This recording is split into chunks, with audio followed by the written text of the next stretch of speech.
Și am văzut serafimii care aveau 6 aripi. Cu 2 își acopereau fața, cu 2 își acopereau picioarele, cu 2 zburau și strigau unul către altul: Sfânt, Sfânt, Sfânt este Domnul oștirilor! Mărit să-i fie numele în veci! Binecuvântată să fie prezența Lui aici! Și în această seară cu toții să proclamăm sfințenia. Și când proclamăm sfințenia, se coboară Dumnezeu, mișcă inimile noastre, ne atinge buzele cu cărbunele Duhului Sfânt și suntem gata să-i spunem: Doamne, iată-mă, sunt aici în casa Ta, sunt în prezența Ta, slăvit să fie numele Domnului. Pentru cei care aveți Scriptura, vă invit să o deschideți la Faptele Apostolilor, capitolul 4, citim de la versetul 23 și, dragii mei, pentru că trăim situații critice și trecem prin situații critice, fiecare persoană, fiecare familie are situația ei, problema ei, încercarea ei. Haideți în această seară să vedem ce să facem în situații de criză. Să învățăm de la Biserica Domnului Iisus. Ce au făcut ei în situații de criză, să facem și noi. Să aplicăm aceste măsuri de urgență care le-au luat, le-au primit de la Dumnezeu, le-au pus în aplicație și Dumnezeu i-a binecuvântat. Slăvit să fie numele Domnului. Faptele Apostolului, capitolul 4, de la versetul 23. După ce li s-a dat drumul, ei s-au dus la Elor și l-au istorisit tot ce le spuseseră preoții cei mai de seamă și bătrânii. Când au auzit ei aceste lucruri, și-au ridicat glasul toți împreună către Dumnezeu și au zis: Stăpâne, Doamne, care ai făcut cerul, pământul, marea și tot ce este în ele, Tu ai zis prin Duhul Sfânt, prin gura părintelui nostru David, robul Tău, pentru ce se întărâtă neamurile și pentru ce cugetă noroadele lucruri deșarte? Împărații pământului s-au răsculat și domnitorii s-au unit împotriva Domnului și împotriva unsului Său. În adevăr, împotriva robului Tău celui Sfânt Iisus, pe care l-ai uns Tu, s-au însoțit în cetatea aceasta Irod și Pilat din Pont cu neamurile și cu noroadele lui Israel, ca să facă tot ce hotărâse mai dinainte mâna Ta și sfatul Tău. Și acum, Doamne, uită-te la amenințările lor. Dă putere robilor Tăi să vestească cuvântul Tău cu toată îndrăzneala și întinde-ți mâna ca să se facă tămăduiri, minuni și semne prin numele robului Tău celui Sfânt Iisus. După ce s-au rugat ei, s-a cutremurat locul unde erau adunați, toți s-au umplut de Duhul Sfânt și vesteau cuvântul lui Dumnezeu cu îndrăzneală. Amin. Vă rog să vă reașezați. Dăm slavă lui Dumnezeu pentru seara aceasta binecuvântată. Mulțumesc fratelui păstor, conducerii de aici, pentru faptul că m-au invitat aici să slujesc zilele acestea aici, înaintea Domnului și înaintea dumneavoastră. Vreau să vă mulțumesc pentru buna colaborare pe care o are Biserica Stânca Luminii cu Biserica Maranata din Hunedoara. Vreau să vă mulțumesc pentru sprijinul care l-ați acordat și l-acordați lucrării de la Hunedoara, atât pe plan constructiv, cât și pe plan social. Dumnezeu să vă binecuvinteze și să fie cu voi cu toți și să vă răsplătească Dumnezeu pe toți. Mă bucur să văd aici frați cunoscuți, veniți din altă parte. Este bine ca frații să locuiască împreună, slăvit să fie numele Domnului. Așa că în această seară Domnul să ne binecuvinteze pe toți Și în această seară, dragii mei, să vorbim despre El. Am vrea noi să vorbim și despre noi, dar nu merge aici. Aici vorbim despre El. Și dacă vorbim despre El, Domnul se coboară și ne binecuvintează. Și eu îmi doresc în această seară, plecând din locul acesta, să fiu binecuvântat. Și sunt convins că și dumneavoastră ați venit în această seară aici pentru că simțiți nevoia de Dumnezeu. Simțiți nevoia de părtășie cu Dumnezeu și vreți în această seară Dumnezeu să vă binecuvinteze. Și mă rog lui Dumnezeu în această seară, Dumnezeu să ne binecuvinteze pe toți. Fiecare, dragii mei, trecem prin situații dificile, trăim vremuri extrem de grele. Și dacă spuneți extrem de grele, nu spun pentru faptul că nu avem ce mânca, nu avem ce îmbrăca și că ne merge rău.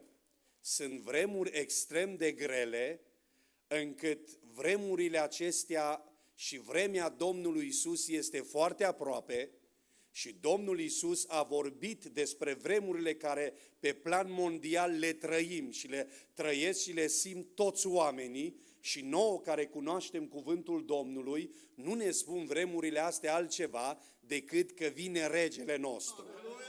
Dacă odată alte vremuri arătau și spuneau și li s-a dat niște coordonate creștinilor și celor ce credeau în Dumnezeu pe vremea venirii Domnului Iisus și întrupării Domnului Iisus pe pământul nostru, aveau creștinii niște coordonate date din partea lui Dumnezeu.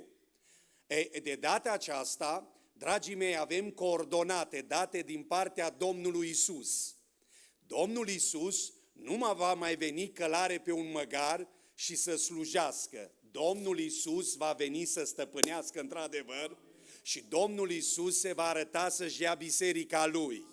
Și când Domnul nostru Iisus Hristos se va arăta, pe brâul Lui, pe pieptul Lui, va scrie Domnul domnilor și Împăratul împăraților.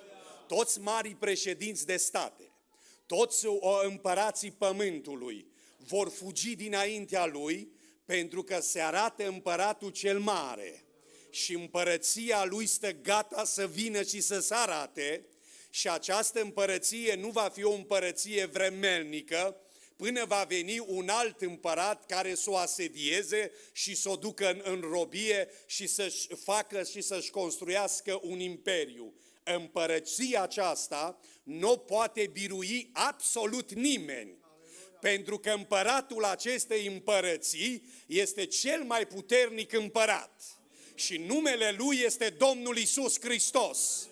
De aceea în această seară ne-am adunat aici, ne-am închinat Lui, am cântat cântările Lui, ascultăm cuvântul Lui, pentru că noi credem în împărăția Lui. Noi credem în domnia Lui, pentru că într-o zi ne-am întâlnit cu El. Din ziua când ne-am întâlnit cu El, Domnul Iisus a schimbat viața noastră. Domnul Iisus ne-a dat dreptul să intrăm în această împărăție, sau mai bine zis, Domnul Iisus a intrat direct El în noi cu împărăția Lui. Binecuvântat să-i fie numele.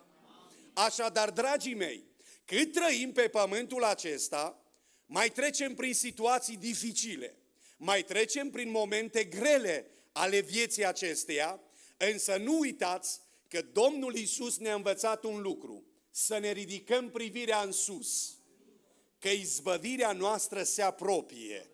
Gândiți-vă dumneavoastră la un om, primul martir, care a fost scos afară din cetate și l-au dus în locul unde duceau pe toți cei care erau condamnați și urma să fie uciși cu pietre pentru că au blasfemiat, pentru că au călcat legea, pentru că n-au respectat Constituția evreiască și erau duși afară să fie omorâți cu pietre. Ăsta pentru că predica pe Iisus Hristos și pentru că se identifica cu Iisus Hristos, au hotărât să-l ucidă cu pietre.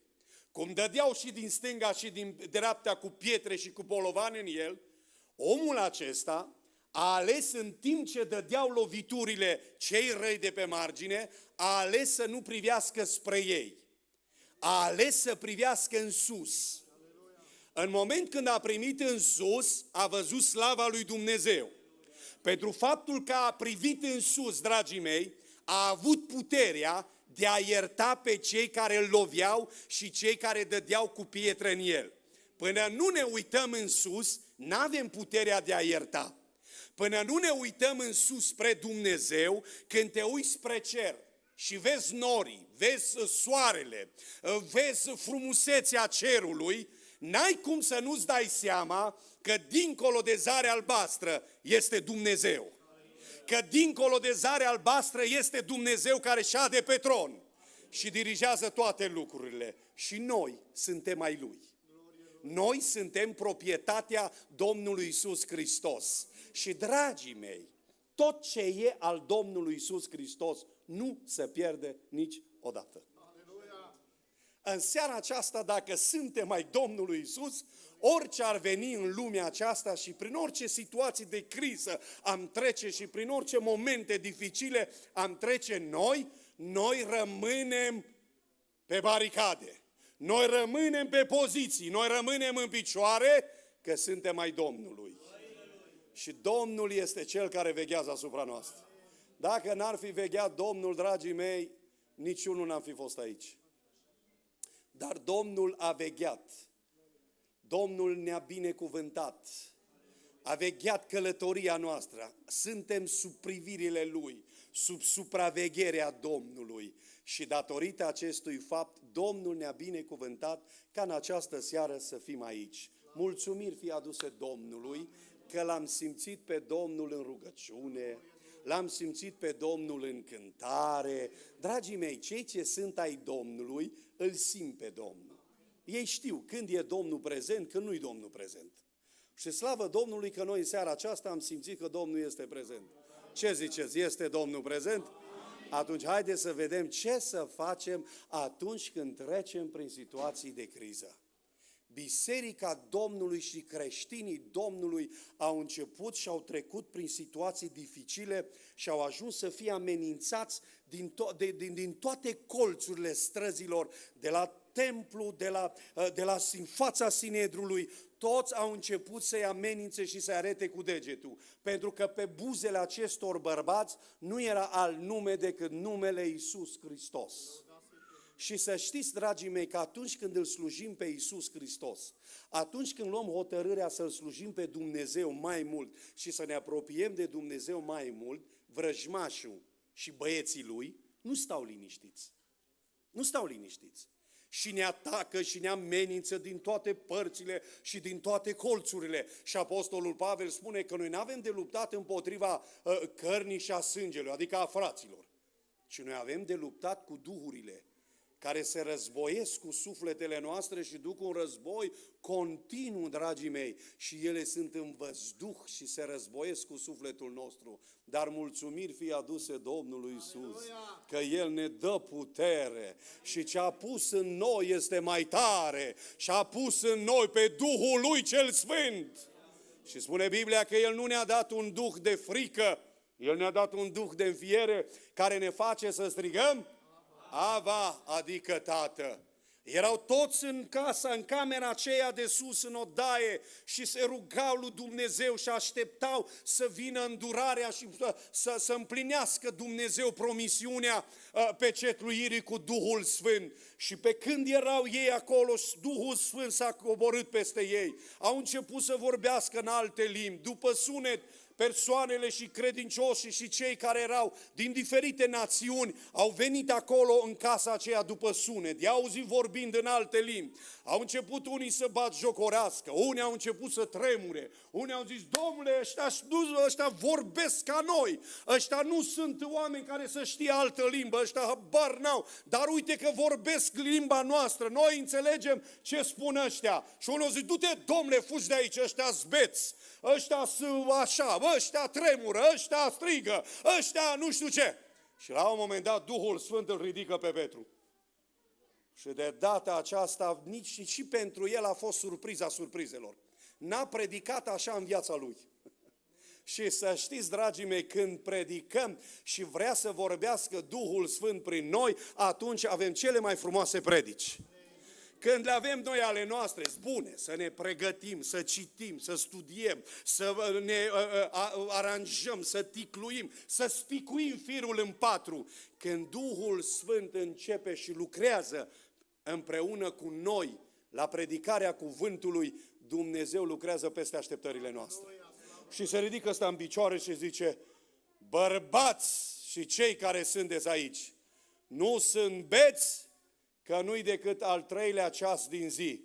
Și ce vedeți este făgăduința lui Dumnezeu, că Dumnezeu a zis că în zilele din urmă voi și așa mai departe. Și au zis profeția lui Ioel, le-au amintit din Scripturi, au amintit profețiile lui David, au amintit de mormânt, de nu lași oasele mele să vadă putrezirea. Și a predicat până la momentul răstignirii și morții Domnului Iisus. Și spune, dar Dumnezeu l-a înviat din morți. Aleluia! Și spune, și pe acest Iisus din Nazaret, Dumnezeu l-a făcut Hristos și Domn. Dragii mei, când toți ăia au auzit că Iisus din Nazaret e Hristos și Domn, la vorbele astea știți câți oameni s-au predat? 3.000 de oameni. Dintr-o dată, ăla a dat succes.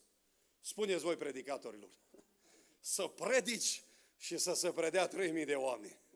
Că, Doamne, noi predicăm un ceas și storcem cămașa de pe noi. Și nu se predică nimeni.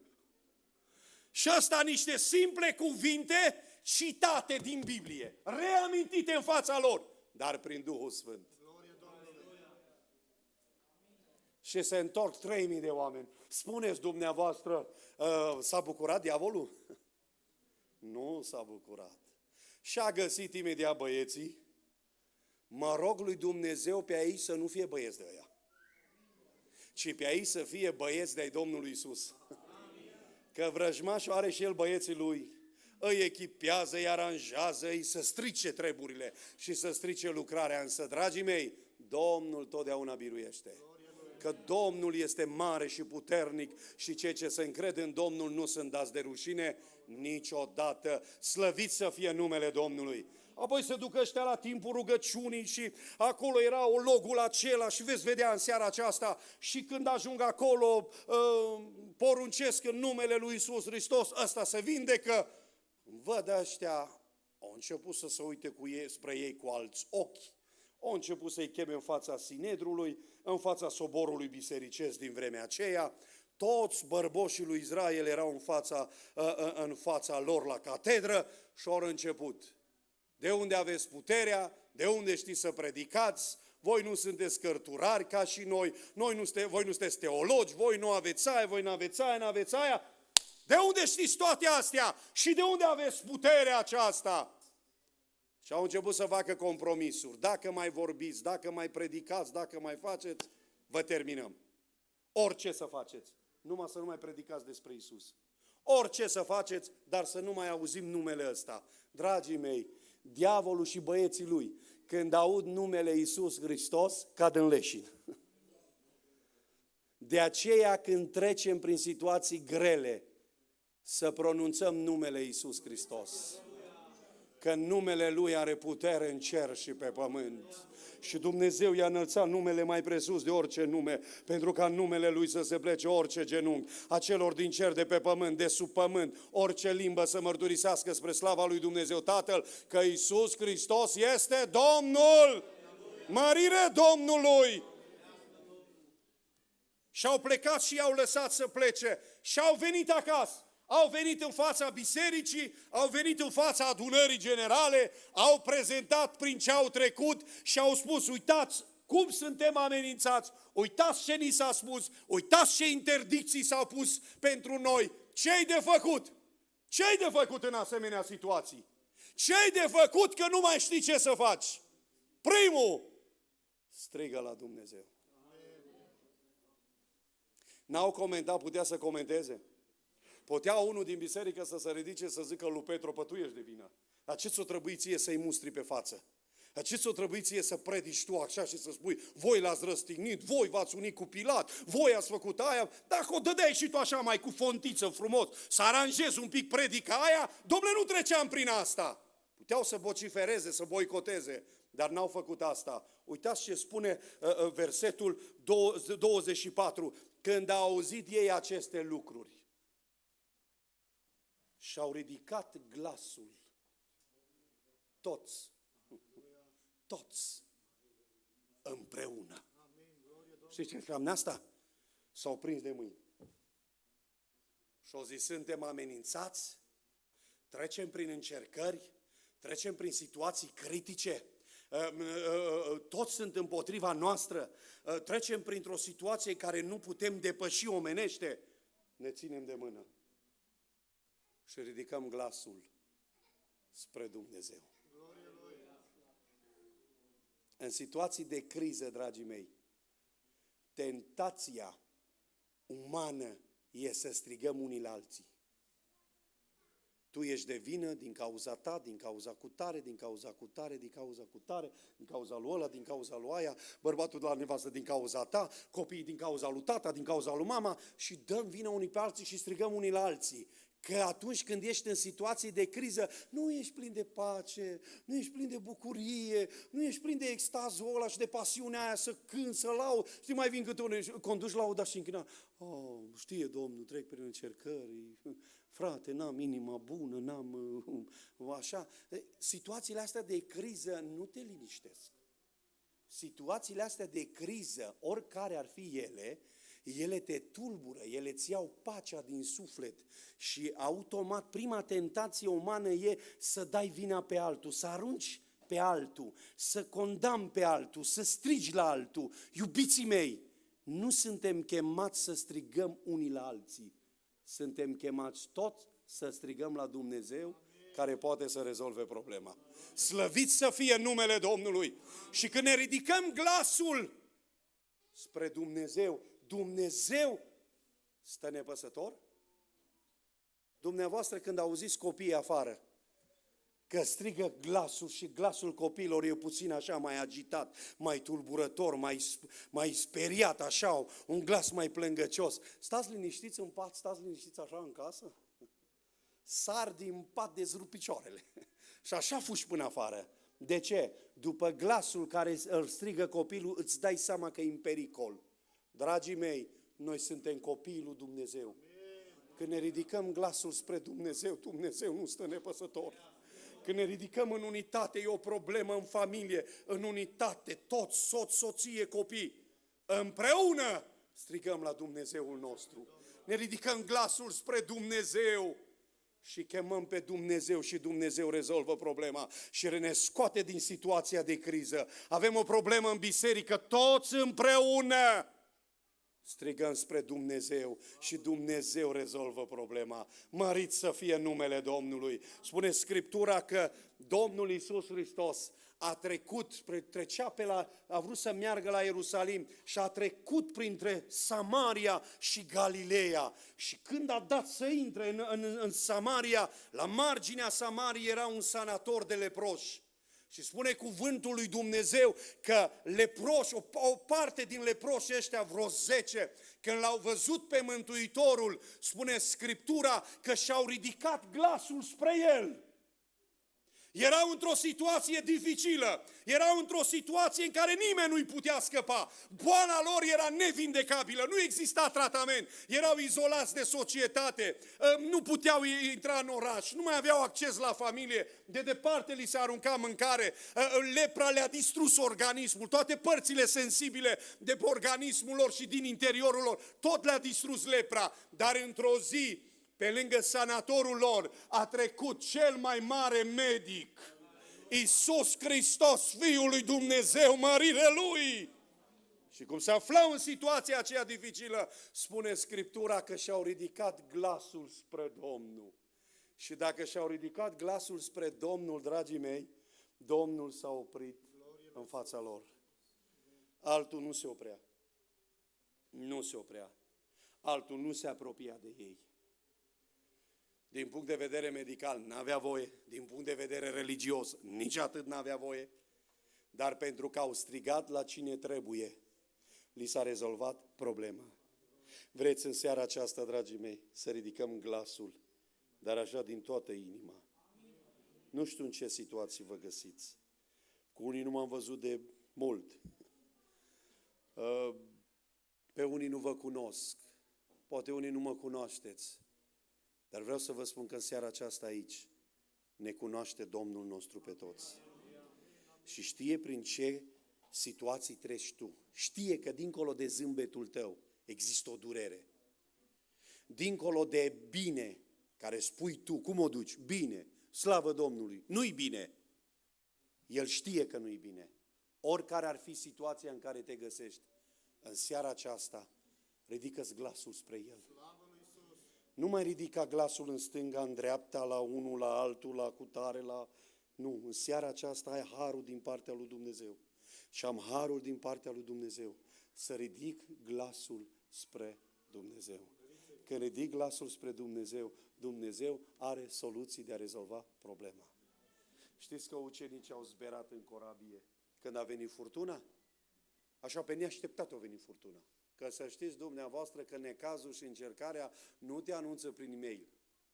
Nu-ți dă niciun din ăla o chestie de aia așa pe WhatsApp, pe Instagram. Ciuc, încercarea vine pe tine. La ora 12, pac! Nu.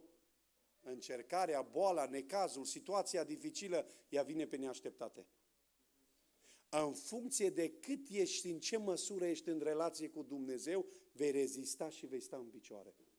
Dacă ești într-o relație bună cu Dumnezeu, vei rămâne în picioare. Dacă nu ești într-o relație bună cu Dumnezeu, dai în depresie, faci alte chestii, strigi la ăia de lângă tine și faci încercarea mai mare decât ea și îi tulburi pe cei din jurul tău. Ori dacă ești omul lui Dumnezeu, te încrezi în Domnul că El este Cel care lucrează și rezolvă orice situație. Mă rog lui Dumnezeu din toată inima în seara aceasta, dacă sunt aici frați, surori care treceți prin situații dificile și situații critice și sunteți într-o imposibilitate totală de a rezolva voi problema, Domnul poate să o rezolve în seara aceasta și mă rog lui Dumnezeu în seara aceasta, Domnul să rezolve orice problemă, căci Domnul poate. Binecuvântat să fie numele Domnului! Și au început să strige unii la alții. Și cineva și-a adus aminte că în corabie e Domnul. L-a găsit pe Domnul la margine. Ce făcea Domnul Iisus? Dormea. Știți că e un proverb care spune, bă, Dumnezeu nu dorme. Uitați că Dumnezeu dorme. Dumnezeu chiar a dormit. Era la marginea corăbiei și dormea. Ăștia speriați, Domnul dormea. Oare de ce dormea Domnul? Nu era speriat, nu era agitat. Ăștia toți erau agitați. Strigau unul la altul, cum aruncau uneltele din corabie să o facă mai ușoară, să scape. Asta era metoda. Uneltele alea le aruncau ca să nu se prăbușească corabia, mai să împingeau unul pe altul, numai să scape viața. Și Domnul stă liniștit. Știți de ce stă liniștit? Lui nu e frică de furtună. Lui nu e frică de val. Lui nu e frică de vânt. Lui nu e frică de absolut de nimic. El este creatorul tuturor lucrurilor. Binecuvântat să fie numele Domnului. Și unul din corabie a apelat la el și a zis, Doamne, nu scapă că pierim, Doamne, nu-ți pasă, Doamne, noi suntem încercați, Doamne, noi suntem așa, Doamne, noi suntem așa, Doamne, cu tare! Și Domnul Iisus se uită pe ei. Dar unde vi credința vouă? Ce pocăiți sunteți voi? Sunteți pocăiți mă de duminică? Voi aveți credință numai la învon? Voi aveți credință numai când slujiți? Păi unde e credința voastră? Puțin credincioșilor! Și Domnul se duce la marginea corăbiei și face numai atât. Și valurile din mândria lor se retrag. Că în picioare era Creatorul. Valurile se smere, se închină în fața Lui. Vântul care n-avea gură. Domnul îi spune, taci! Și s-a oprit vântul. Pentru că glasul acela îl cunoștea vântul. Era glasul celui care a chemat și cheamă vânturile din cele 4 colțuri ale pământului. Și e glasul Creatorului, e glasul Mântuitorului. Binecuvântat să fie numele Domnului. Când strigăm la El, iubiții mei, și ne ridicăm glasul spre El, Dumnezeu ne ascultă. Binecuvântat să fie numele Domnului. Ce să faci în situații critice, în situații de criză? Nu fugi de responsabilități. Cei mai mulți suntem tentați când trecem prin situații dificile și nu mai știm ce să facem, să fugim de responsabilitate. Nu renunța la ceea ce ai fost chemat să faci. Și uitați ce spune cuvântul lui Dumnezeu. În versetul 29. Și acum, Doamne, uită-te la amenințările lor și dă putere robilor tăi, ce să facă? Să vestească cuvântul cu toată îndrăzneala. Păi de ce erau ei amenințați, dragii mei? Nu din cauza că au predicat, nu din cauza că au slujit pe Dumnezeu, nu din cauza că s-au dus în fața oamenilor și predicau cuvântul. Nu li s-a spus lor să nu mai predicați. Dacă predicați, gata cu voi. Vă distrugem. Păi nu din cauza asta era problema pe ei? N-au fugit de responsabilitate. N-au fugit de responsabilitatea care a așezat-o Dumnezeu pe umerii lor. Și au zis, dă putere să vestim cuvântul. Suntem în situații critice, suntem în încercări, suntem în pericol, suntem falimentați, dar nu renunțăm la slujire. Suntem bolnavi, avem copii bolnavi, trecem prin greutăți mari. Nu renunțăm la ceea ce am fost chemat să facem. Am fost chemat să cânt lui Dumnezeu. Și nu renunț la slujire. Am fost chemat să predic cuvântul lui Dumnezeu. Am fost chemat să slujesc cu toată dăruirea. Și Dumnezeu este Cel care binecuvintează. Slăvit să fie numele Domnului. Au cerut putere să predice mai mult. Au cerut putere să vestească mai mult. Și n-au fugit de responsabilități. Dragii mei, să nu fugim de responsabilități niciodată. Că nu scăpăm de ele. Fugi astăzi pentru o săptămână, tot înapoi te întorci. Și tot tu trebuie să faci lucrul ăla. Aduceți-vă aminte de Iona. Știți ce a pățit Iona? Știți ce scrie acolo? Cuvântul Domnului a vorbit a doua oră. Prima dată nu au vrut să asculte, dar au plătit. O plătit și o plătit scump. Și a venit Dumnezeu a doua oară, o crezut Iona că îl trimite în altă parte. Nu, tot acolo l-a trimis. O crezut că îi dă un alt mesaj, unul așa mai frumos, mai elegant, mai, domnule, mă duc în țara aia acolo, mă duc la ea răi, ăia bagă groaza în tine, mă, când se uită ăia odată pe tine, tremur tot în fața lor. Și o să mă duc în mesajul ăsta de avertisment, un mesaj de avertisment. Încă 40 de zile și Ninive va fi nimicită. Dragii mei, pentru că Dumnezeu i-a dat lecții de viață. Și Dumnezeu i-a dat o lecție lui Iona. Munca de 3 zile a făcut-o într-o zi. De-abia după ce dăm cu capul, de-abia după ce Dumnezeu ne dă lecții, știm să slujim. Lucru de 3 zile l-a făcut într-o zi. 3 zile trebuia să ocolească cetatea și să strige să ducă mesajul ăsta. Într-o zi ăsta o găta lucru. Nu fugi de responsabilități. Dacă fugi de responsabilități, plătești. Și plătesc și plătim scump. Prin orice situație ai trece. Ai fost chemat de Dumnezeu să slujești, slujește Domnului cu dăruire. Dați-mi voie să vă spun, cele mai unse cântări, cântăreților, știți când le veți cânta? Când treceți prin încercări. Cele mai frumoase predici, dragii mei, și cele mai reușite predici și unse de la Dumnezeu sunt în încercare. Știți că Iov în încercare a devenit un mare, așa, poet. Vine nevastă să-și o zis, blastă-mă pe Dumnezeu. Prima dată au venit prietenii și l-au ațățat. Că știți, asupra unui bărbat, prietenii au influență mare. Și ăștia s-au transformat în băieții lui ălalalt. Și au venit și să-l ispitească pe ăsta. Și dă-i, da de zice ăsta ceva. Și nu au zis nimic. Că era în relații bune cu Dumnezeu. Și asta contează foarte mult, dragii mei. Și pe urmă vine cea mai puternică persoană care are influență asupra bărbatului, soția. Și vine nevastă să se uite la el. Vai, în ce hal ai ajuns. Decât să te mai văd așa, mai bine mor. Și ca să mor, blastă-mă pe Dumnezeu, ai murit și ai scăpat de durere. Și el se uită la ea și zice, Măi, femeie, vorbești ca o femeie nebună, adică ca una care nu crede în Dumnezeu. Ca una care zice nu există Dumnezeu. Că nebunul zice în inima lui nu este Dumnezeu. Și vorbești ca o femeie nebună. Păi cum Dumnezeu ne-a dat și binele și l-am primit. Păi și acum că dă rău să nu-l primim. Și auziți ce versuri face omul ăsta. Dădea cu ciobul, și am văzut aici cântați cu chitară, și ciobul ăla de sticlă era pană și bubele lui erau corzile chitării. Și începe asta. Domnul a dat, Domnul a luat, numele lui să fie binecuvântat. Rimează, dragii mei? Când? În încercare. Că nu renunți la slujire, Dumnezeu îți dă putere. Când slujești, Dumnezeu îți dă putere. Și Dumnezeu te binecuvintează. În 2016 m-am îmbolnăvit foarte tare.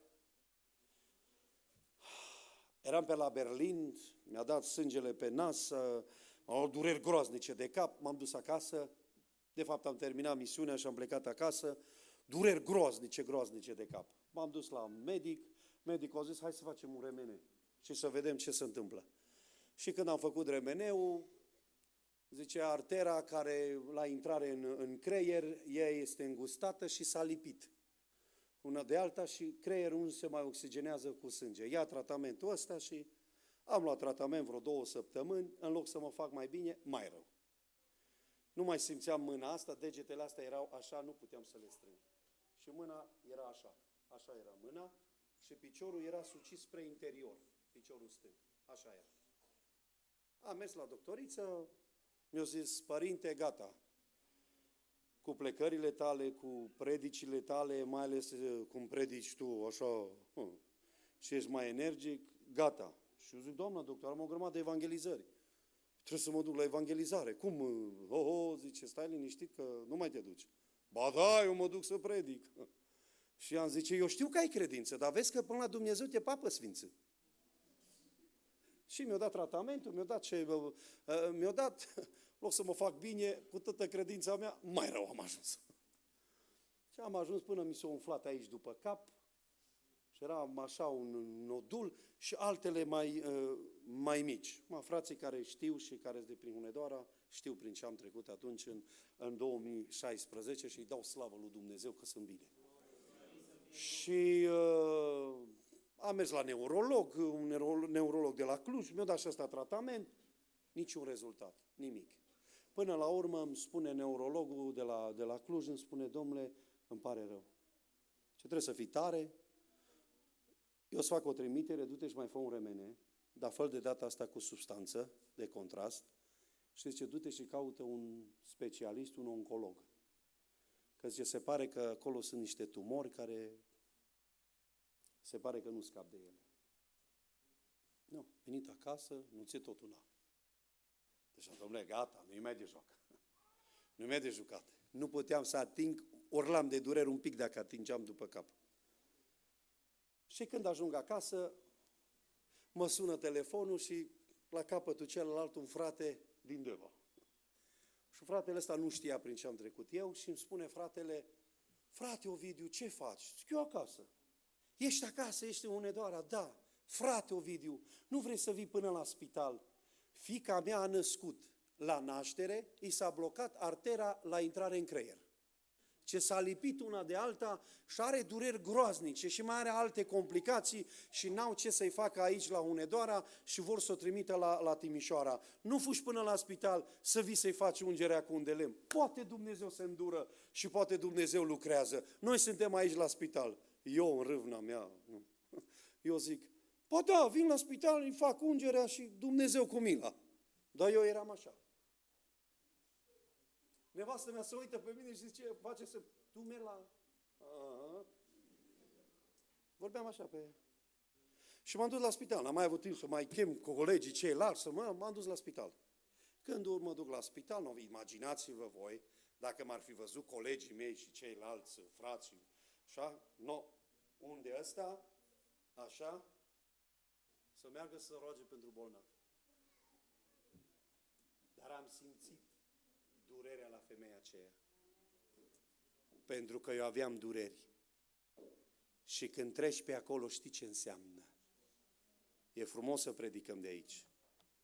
Dar când trecem noi pe acolo, e frumos să vă spun că Dumnezeu e mare, din ce am învățat. Dar e frumos să vă spun Dumnezeu e mare, din ce am trăit. Altfel o spun. E frumos să vin să spun Dumnezeu l-a vindecat pe fratele Emil. A fost într-o situație dificilă, Dumnezeu s-a atins de el. Când spun Dumnezeu s-a atins de mine, altfel o spun. Înțelegeți? Asta e experiența cu Dumnezeu. Dragii mei, am urcat la etaj, până la etajul 6, imaginați-vă. Și așa urcam pe scări. Când am ajuns la etajul 4 și am dat să urc scările la etajul 4, am simțit ca și cum cineva arunca pe mine apă clocotită. Și direct pe șold aici. Și din șold până jos pe picior, dar o fierbânțală puternică. Am zis că tot m-am opărit. Așa puternic am simțit. Și la un moment dat am simțit două mâini care m-au prins de picior. Și pur și simplu mi l-au îndreptat. Și din ziua aceea am început să urc scările, zâmbeam. Știam că e intervenția Lui. Că nu fugi de responsabilități în situații de criză. Dumnezeu dă putere!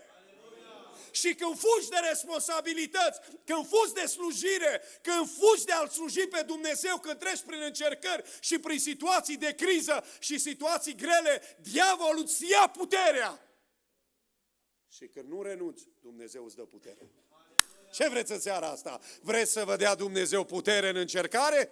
Că noi de regulă ne rugăm, Doamne, ia-mi focul de pe mine, Doamne, ia-mi încercarea, Doamne, ajunge. Să nu vă rugați așa. Orice încercare e un test al credinței noastre. Hai să învățăm de la ei. Dă putere, Doamne, să trecem cu bine. Că din fiecare încercare învățăm ceva. Și vedem gloria și măreția lui Dumnezeu. Binecuvântat să fie numele Domnului. Și am urcat, am ajuns acolo. Când ajung pe secție, dau nas în nas cu o vecină care era asistent acolo la neurologie. Sora Liliu Șpervo știe foarte bine pe vecina aia că era crucea ei de așa de... Și când ajung acolo, ea se uită la mine și zice, vecine, dar ce faci aici? Ai venit la doamna doctor la neurologie? Nu, dar ce faci aici? Am venit să mă rog pentru bolnavi. Dumneata, eu. Deci la cine ai venit? Fata care zbiera fata, de dureri. Se auzea până pe holul spitalului. No, am intrat înăuntru acolo, am intrat în spital, în salon, tata, mama, soțul, un frate de ei, erau acolo înăuntru. Eu să nu mă vadă ei că sunt așa. Mi-am luat de afară sticluța, am pus-o aici, hai să ne rugăm. Mă grăbesc, ne rugăm. Și când începem rugăciunea, dragii mei, Dumnezeul care e prezent în seara asta aici, s-a prezentat și în ziua aceea acolo în salon. Cu o mână eram pe capul ei, în câteva secunde fata asta a adormit. Cu o mână eram pe capul ei, vorbeam cum vorbim noi când vine Duhul lui Dumnezeu peste noi. Și cu mâna asta, fără să-mi dau seama, eram ridicat și făceam așa. Și de-abia când am terminat rugăciunea, mâna, am văzut că eu pot să fac așa. Și din ziua aceea îi dau slavă lui Dumnezeu. Știți de ce? N-am renunțat și n-am fugit de responsabilitate. Când nu fugi de responsabilitate, Dumnezeu dă putere. Doamne, ajută-ne pe toți! Dragii mei, al treilea lucru în situații de criză e să mergi pe mâna lui Dumnezeu. Dacă mergi pe mâna lui Dumnezeu, Dumnezeu când își întinde mâna spre tine, ești binecuvântat. Poți să zică toți nu. Dacă Dumnezeu zice da, ești binecuvântat și ai problema rezolvată. Știți că tot un lepros a venit la Domnul Iisus, dar asta a venit elegant, frumos. S-a aruncat în fața Domnului Iisus și a zis, Doamne, dacă vrei, poți. Poți. Știu că ai puterea, poți. Curățește-mă. Și știți ce spune Scriptura? Lui Iisus i s-a făcut milă de el. și-a întins mâna, a făcut așa. Asta avea dreptul să o facă numai preotul. Când un lepros dădea de știre că e spre vindecare, își arăta de la distanță vindecarea, că e vindecate bubele acelea și nu se mai vede carne vie, și atunci preotul întindea mâna cumva să se apropie. Ăsta era semnalul că el se apropie, că poate să se apropie. Iisus cu mâna întinsă spre el. Decizia îi aparținea omului, că ăsta nu era vindecat. Ăsta nu era vindecat. Ăsta era doar vindecat în duh, că a crezut că Domnul poate să-i rezolve problema. Și s-a apropiat de Domnul. Când s-a apropiat de Domnul, parcă îi văd pe ucenici. Doamne, Tu să nu te apropii. Doamne, ai grijă că să ia de pe el pe tine. Doamne, intri în contact cu ăsta, te bagă ăștia în carantină 7 zile. Și nu mai ne ducem noi la Samaria, nu ne mai ducem noi la Ierusalim și sărbătoarea și ăla și așa era. Cine s-a atingea de un lepros, 7 zile la izolare. După 7 zile, încă 7 zile, 14 zile. Băieții ăștia lui ăla s-au luat după Biblie. Știi? Și-au băgat așa, 14 zile. N-ați văzut că după aia au scăzut. 7 zile, știți? Tot ce se petrece în lumea întreagă, dragii mei, trece pe aici. Dar noi, ce scrie aici, să băgăm aici. Amin. Și dacă băgăm aici cuvântul lui Dumnezeu în inimă, Dumnezeu ne păzește și ne ocrotește. Slăvit să fie numele Domnului. Și aud pe toți, nu, Doamne, nu, Doamne. Și Iisus zice, ba da, vreau să fii curățit. Și omul zice, îndată l-a lăsat lepra. Și a fost curățit. De ce? A întins Iisus mâna. Vrei Iisus în seara asta să întindă mâna spre tine? Când Iisus întinde mâna, dragii mei, să fac semne. Nu la mâna oamenilor să fac tămăduirile, semnele și miracolele, la mâna Lui. Noi ne rugăm toți împreună și ne ridicăm glasul. Și Dumnezeu întinde mâna. Și dacă e unul bolnav sau una bolnavă, Dumnezeu când întinde mâna, să tămăduiește. Dacă e unul e într-o imposibilitate și medicii spun nu se mai poate face nimic, gata, sapa și lopata. Dumnezeu întinde mâna și se produce miracolul. Și omul ăla e o minune și mulți de aici sunteți o minune că trăiți. Mulți de aici sunteți minuni care merg pe picioare. Știți de ce? Dumnezeu a întins mâna. Și în seara asta e cu mâna întinsă să ne binecuvinteze. Vreți dumneavoastră să ne binecuvinteze? Vreți în seara aceasta Domnul Iisus Hristos să ne atingă și să fie cu mâna întinsă spre binecuvântare, dragii mei? El acum e cu binecuvântare. S-ar putea să fie și așa mâna întinsă spre noi? Și așa. Știți că a fost un om care Domnul i-a făcut așa. L-a avertizat Domnul și a apărut un cap de mână când el dădea un ospăț. Chemat 1000 de împărați din Imperiu, erau în sala regală și s-a uitat la vasele de acolo, la pahare. Și când se dea toastul regal și să facă ăsta promisiunile, era la tron după taică-s-o, așa, și când se dea toastul regal, Belșațar se ridică în fața lor. Dar când o se uită la pahare, zice la paharnic și la ăla, șeful paharnicilor, zice, domnule, paharele astea sunt cam vechi. Nu o cumpăra tată, altă veselă, n-avem altă veselă.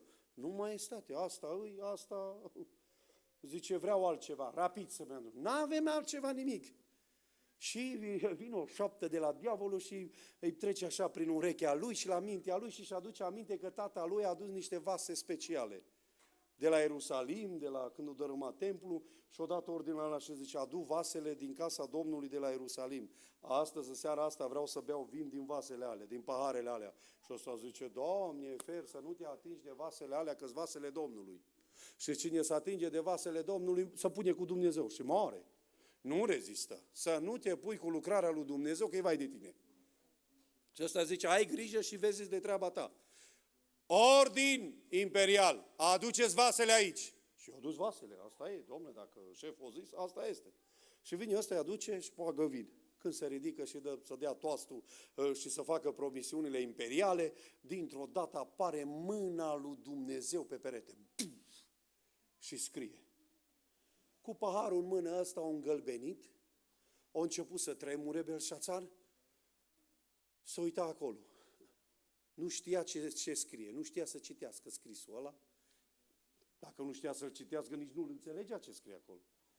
Și imediat cheamă toți înțelepții, toți haldenii, toți, până și magii și ghicitori, pe toți. Citiți ce scrie acolo. S-au uitat ăștia, bă, tu știi? Bă, tu știi? Stă nimic, dădeau din... Cine știe? Cine știe scrisul lui Dumnezeu? Nimeni. Nimeni nu știe scrisul lui Dumnezeu. Și ăsta s-a îngălbenit mai tare. S-a trămurat mai tare când au văzut că nimeni nu poate descifra ce scrie acolo. Și vine nevastă sa lângă el și zice, auzi, nu te supăra, stai liniștit că este aici un om în care este Duhul lui Dumnezeu. Și zice, ăsta a fost sfetnicul lui taică-tu. Ăsta când se uită acolo, ăsta știe scrisul ăla. Și zice să-l aduceți aici. Și îl aduce pe Daniel și intră Daniel și când intră Daniel acolo în sala regală, ăsta zice, Daniel, sau cum i-a zis, Belșațar, că i-a schimbat numele și zice, auzi, dacă tu îmi citești ce scrie acolo și îmi și te almăcesc, îți dau lanțul imperial, te pun în frunte, îți dau bani, cât vrei tu! Stănii nu s-a uitat spre împărat, s-a uitat la scrisul ăla. Era dor de scrisul ăla, nu-i venea să creadă că scrisul ăla e scrisul lui Dumnezeu pe perete. Ăsta era băiatul lui Dumnezeu. Și băieții lui Dumnezeu cunosc scrisul lui Dumnezeu. Băieții lui Satana nu cunosc scrisul lui Dumnezeu, dar băieții lui Dumnezeu îi cunosc scrisul, știa scrisul. Și tălmăcea scrisul. Nu vedeți dumneavoastră, dragii mei, unii deschid Biblia, nu înțeleg nimic. Că e scrisul lui Dumnezeu. Și dacă nu cunoști pe Dumnezeu și nu ești în relații cu Dumnezeu, nu cunoști scrisul lui Dumnezeu. Nu? Dacă eu sunt toată ziua cu Emil, mai scrie, mai face, mai ăsta, în biserică la noi, eu cam știu scrisul la fiecare. Dar întrebați-mă de unde? De la bilete. Vin biletele. Și atunci eu știu, biletul ăsta a venit de la sora cu tare, ăsta a venit de la altul, ălalt a venit de la altul, mai vine niște nume din alea, Doamne, ciudate, de-abia le descifrez, îți trebuie descoperire să le descifrez ce scrie acolo, dar știu de unde vine. Că relaționez cu oamenii. Că relaționez cu Dumnezeu, știi scrisul lui Dumnezeu. Și ăsta se uită, mene, techelu farțin, numărat, cântărit și împărțit. Și ce e asta? Ce înseamnă asta? Împărate, tatăl tău Nebucadnețar, Dumnezeu i-a dat faimă, Dumnezeu i-a dat glorie, Dumnezeu l-a ridicat nespus de mult. Într-o zi s-a mândrit tatăl tău și nu l-a recunoscut pe Dumnezeu și 7 ani a stat în pustiu. 7 ani a mâncat iarbă ca animalele și a crescut părul pe el ca pe animale. Într-o zi, după 7 ani, a ridicat ochii în sus și a recunoscut că dincolo de zarea albastră e Dumnezeul, împăratul împăraților. El e împăratul cel mare. Și împărate, Dumnezeu l-a ascultat pe tatăl tău, că l-a recunoscut și Dumnezeu l-a ridicat din nou. Dumnezeu a dat faimă, Dumnezeu a dat glorie. Și cu toate astea, tatăl tău nu și-a permis să umble la vasele Domnului. Nu și-a permis să spurce vasele Domnului din casa Domnului. Pentru că ai spurcat, pentru că te-ai atins de vasele lui Dumnezeu și ai necinstit lucrarea lui Dumnezeu, Dumnezeu cu mâna Lui s-a arătat și a scris. Dumnezeu ți-a numărat zilele, împărate. Dumnezeu te-a pus pe cântarul Lui și ai fost găsit ușor. Tu nu cântărești un gram în fața lui Dumnezeu, că tu n-ai nimic cu Dumnezeu. Și împărate, Dumnezeu îți rupe împărăția. Imperiul tău va fi rupt și va fi luat de un altul. Dragii mei, în noaptea aceea, a intrat și a asediat împăratul Dariu, împăratul Medo-Persan. A intrat peste el, l-a ucis cu sabia. Și imperiul babilonian s-a împărțit. Și au venit Medo-Persanii la putere. Știți de ce? Pentru că omul acela a necinstit pe Dumnezeu. Și mâna lui Dumnezeu s-a arătat și nu s-a arătat așa cum ar fi vrut. Dar vreau să vă spun în seara aceasta, dragii mei, mâna lui Dumnezeu nu s-a arătat încă să ne avertizeze, să ne lovească, să ne amenințe, ci mâna Lui în seara asta e întinsă spre noi. Pentru că Dumnezeu vede nevoile noastre. Că de asta suntem aici. Dar suntem noi gata să strigăm la Dumnezeu? Știi ce înseamnă asta? Când strigi la Dumnezeu, înseamnă că accepți dependența de Dumnezeu, tu crezi 100% că Dumnezeu rezolvă problema. Și pentru că eu cred că Dumnezeu rezolvă problema 100%, eu ridic glasul spre El.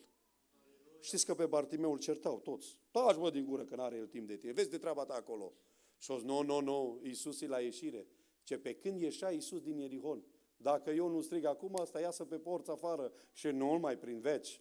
Și acu e ocazia, acu e șansa astăzi, acu și aici, strig la El. Și dacă a strigat, Iisus s-a oprit și a zis, ce vrei? Vreau vedere. Și Iisus Hristos l-a vindecat și l-a binecuvântat. De ce? Pentru că a crezut că numai Domnul îl poate ajuta. Slăvit să fie numele Domnului. Nu fugi de slujire, de responsabilitate. Știi ce înseamnă asta? Echilibru.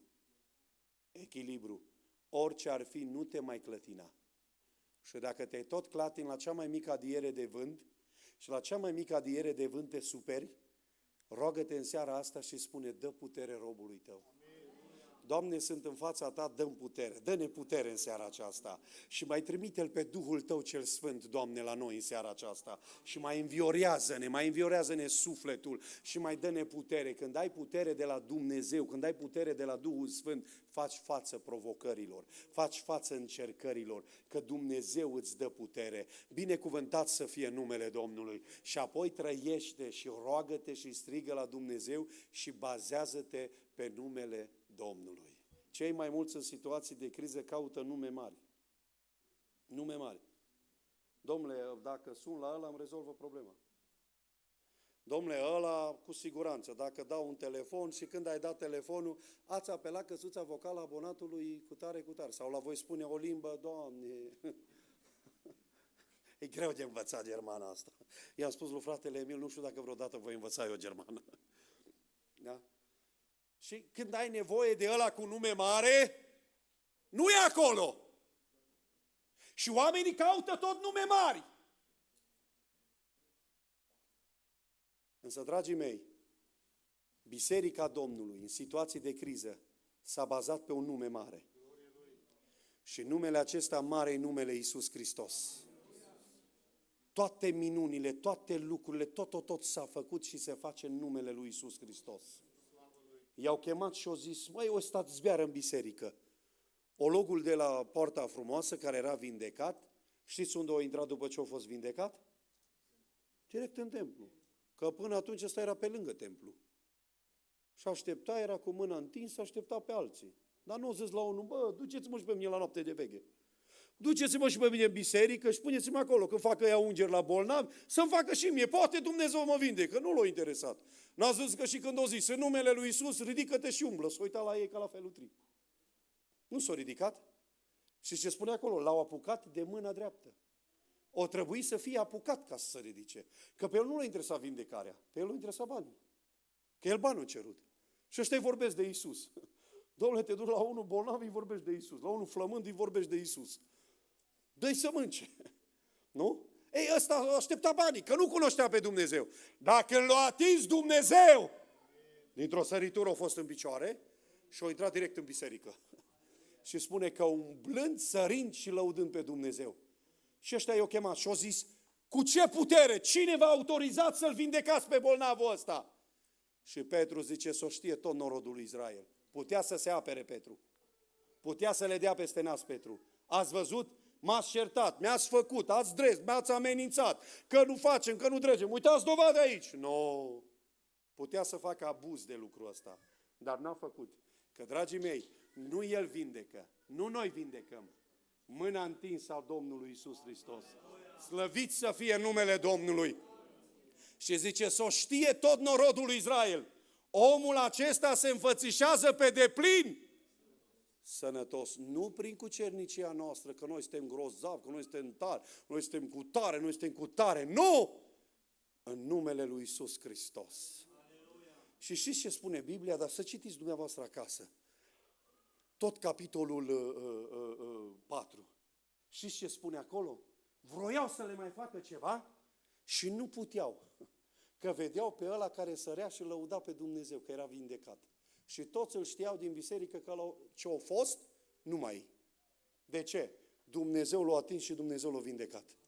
Dragii mei, când facem lucrurile acestea, când strigăm la Dumnezeu, când nu renunțăm la ceea ce am fost chemați să facem și slujim pe Dumnezeu chiar și în încercare, Dumnezeu ne dă putere. Când mergem pe mâna Domnului Isus, când mergem pe numele Domnului Isus, Dumnezeu dă răspuns la rugăciune. Vreți în seara asta să dea răspuns la rugăciune? Hai să ne ridicăm în picioare.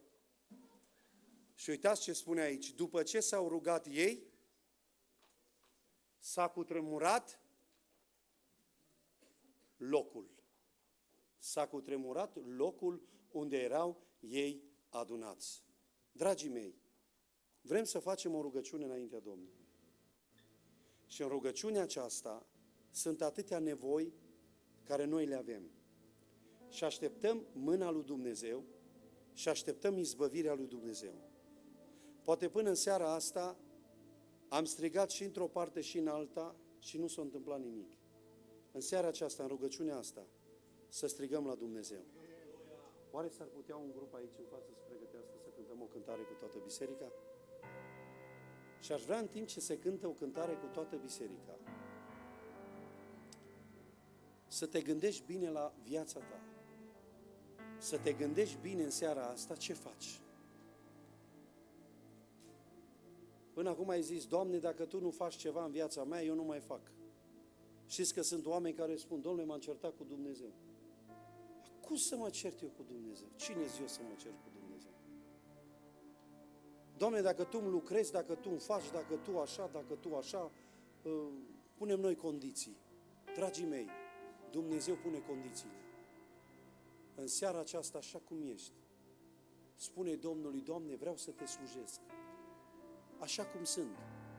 N-am destulă putere, dar vreau să Te slujesc. Și dacă faci asta, Dumnezeu îți dă putere în seara asta. Dacă îi spui lui Dumnezeu, Doamne, nu mai pot, am atâtea încercări, am atâtea greutăți. Doamne, am vorbit până acum și am zis că nu mai fac aia, s-o fac alții, ba, Tu s-o faci. Că în seara asta Dumnezeu îți dă putere. Pentru că Duhul lui Dumnezeu este prezent aici în seara asta. Și pentru că Duhul lui Dumnezeu vrea să te atingă în seara asta. Și pentru că Duhul lui Dumnezeu nu vrea să te lese. Și pentru că Dumnezeu vrea să te ajute. Știți de ce? Ești băiatul lui Dumnezeu. Ești fata lui Dumnezeu. Și ești proprietatea Domnului Isus. Și tot ce e al Domnului Isus, Domnul nu lasă să se piardă. Și noi suntem ai Lui în seara asta. Uneori în situații de criză și la supărare, atâta vorbim. Dragii mei, vă sfătuiesc când sunteți supărați, când sunteți nervoși, să nu prea vorbiți. Să nu prea vorbiți. Să cântați. Să vă rugați. Că dacă vorbiți, s-ar putea să vorbiți ce nu trebuie. La supărare, la nervi, să nu vorbiți niciodată.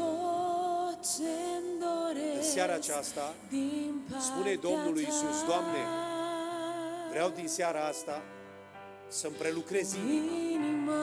Vreau din seara asta, Doamne, să Te slujesc cum nu Te-am slujit niciodată. Doamne, nu m-ai chemat să prorocesc. Doamne, o să mă pun la dispoziția Ta. Nu mai trăiesc așa un pocăit de 2 bani. Nu mă mai uit și ochii mei să privească la alte lucruri și să nu mai pot să văd slava Ta.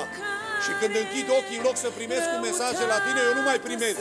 Că eu am ales altceva, Doamne, că eu am fost prea încercat, că eu am fost prea necăjită, prea amărit, prea cutare. Doamne, din seara asta vreau să fac ceea ce m-ai chemat să fac. Doamne, din seara asta nu mai vreau să dau înapoi.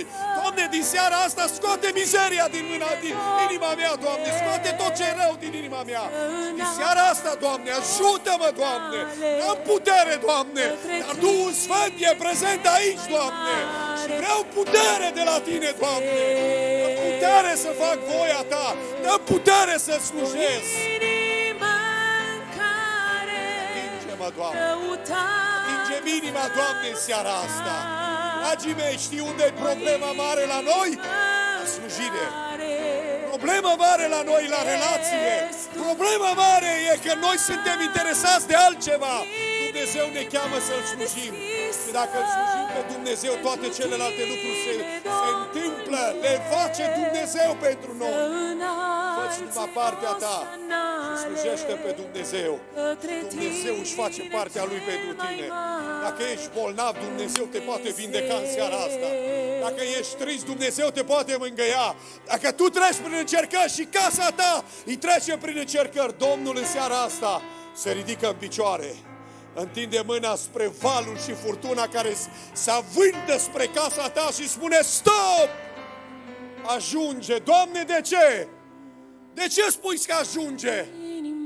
Pentru că a spus El în seara asta, a spus ea în seara asta. Ajunge cât am stat departe de Dumnezeu. Ajunge cât m-am jucat cu Dumnezeu. Ajunge că n-am avut o relație așa bună cu Tine, Doamne. Și din seara asta vreau să am o relație sfântă. Vreau să am o părtășie sfântă cu Tine. Vreau să am o părtășie sfântă cu Duhul Sfânt. Doamne, vreau să Te simt în seara asta. Doamne, am nevoie de putere. Oameni buni! Știți ce ne lipsește astăzi și la ora actuală? Avem de toate. Avem haine, avem mâncare, avem programe, avem biserici, avem confort. Ne lipsește puterea. Petru și Ioan înainte n-aveau aur și argint, dar aveau putere. Noi astăzi avem aur și argint. Avem haine scumpe pe noi, dar n-avem putere. Și în seara asta este aici unul care poate să dea putere. Numele Lui este Iisus Hristos. Vrei să primești putere? Vrei să te atingă în seara asta? Vrei să te adapi în seara asta? Iisus Hristos este aici.